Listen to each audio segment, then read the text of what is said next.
aku berikan. Bila kau tanamkan budi serta jasa, janganlah mengharap balasan kembali. Janganlah mengharap balasan kembali.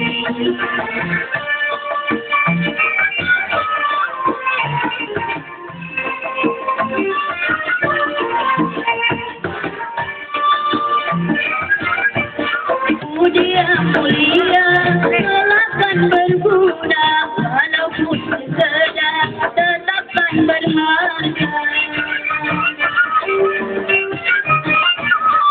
Sesama manusia salinglah menyinta di dalam dunia hingga akhir masa.